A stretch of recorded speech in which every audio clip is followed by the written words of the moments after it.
Do you ever find yourself stuck when trying to grow or change? If so, then today's video is just for you.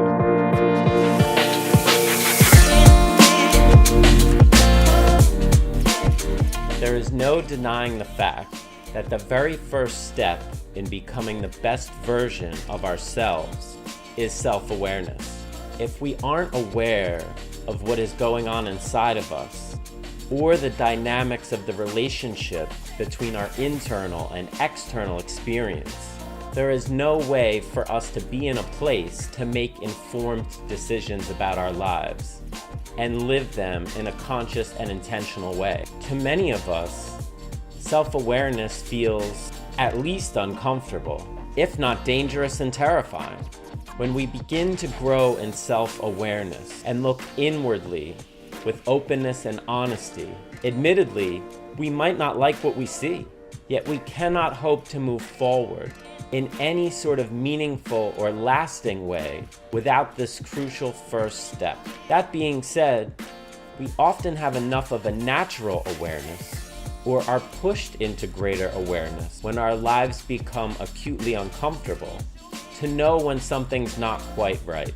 But as a result of our overwhelming fear of change, which itself is often fueled by a host of preconceived notions and erroneous assumptions, we do our best to turn a blind eye to those areas of our lives that are so desperately in need of our attention. Yet, we must make the crucial decision to begin walking down the path of change and open ourselves up to the beauty of infinite possibility, or continue living as we have, acquiescing to a life of fear, doubt, and pain that so many of us have grown accustomed to. This is why the difference between self-awareness and self-improvement is action. As we said, we cannot begin to change if we haven't first manifested the awareness of who we are, where we are, and what we're doing. But that's only the halfway point, and arguably the easier part of the journey.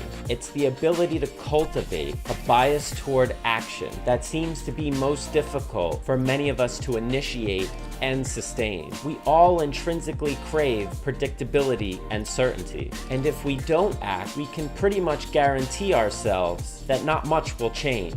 And we often take comfort and solace in that, even when life, as it currently stands, is underserving or worse, unhealthy. If we do decide to act, then we introduce more uncertainty in our lives. We could never be completely sure of what will happen as a result of our actions. Things could get conceivably better or worse, depending on our current priorities and perspective. Yet it is an unavoidable truth that the ability to act intuitively, consciously, and intentionally is what ultimately separates those of us who will die living from those of us who will die long before we are dead. Change is usually never as hard, scary, or overwhelming as it seems from a distance. And it most certainly never has to be done all at once or overnight. If we want to live lives of continuous self-improvement, all that is required is taking the first step in the direction of our awareness and observing what happens, with the understanding that we always have the freedom and the power to pivot in any direction at any time. What step will you find the courage to take today? Thanks so much for watching today's video. If you enjoyed it and found it helpful, don't forget to hit the subscribe button so you don't miss when I release new videos. Thanks so much. Have a great day.